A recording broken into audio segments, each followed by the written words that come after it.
Did your narcissist have a second phone? You see, a lot of times with narcissists and with people that are involved in toxic relationships where they're approached with cheating, and that's something that is a regular mantra in their lives, they typically have a second phone.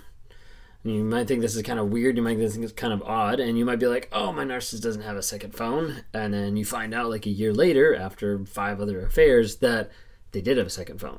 Or they had a second number, or they had a Google voice over IP number, or they had an app, or they had Tinder downloaded, or they had like all this stuff that you had no clue about.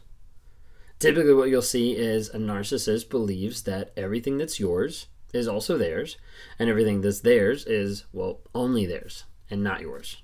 And you'll see that with social media, you'll see that with their phone, you'll see that with their privacy, all this kind of stuff. They'll be like, no, you have to be fully transparent with me, but for me, I don't have to be transparent with you, because then you'd find out that I'm cheating and having affairs. And so a lot of times they'll try to hide that through hidden apps, through different numbers, through different phones.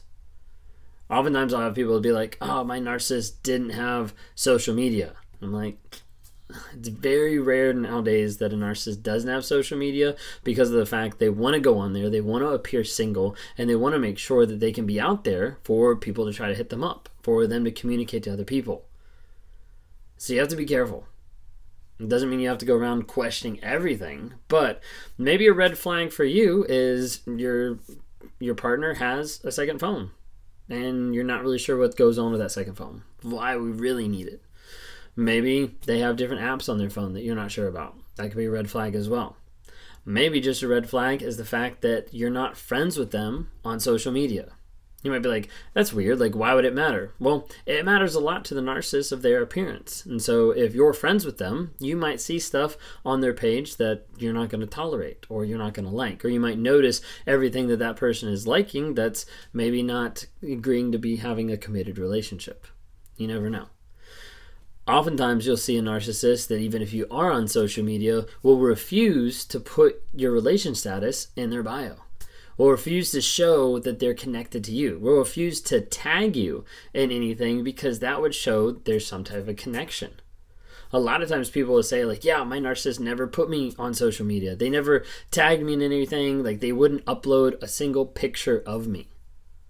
And you see that happen time and time again. Why? Because they want to appear, to control that image, they want to appear single for other people out there, even if they're in a married relationship.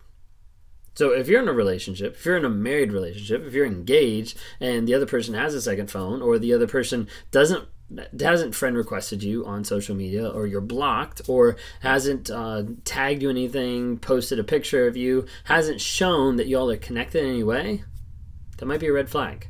And you might want to take a look at that.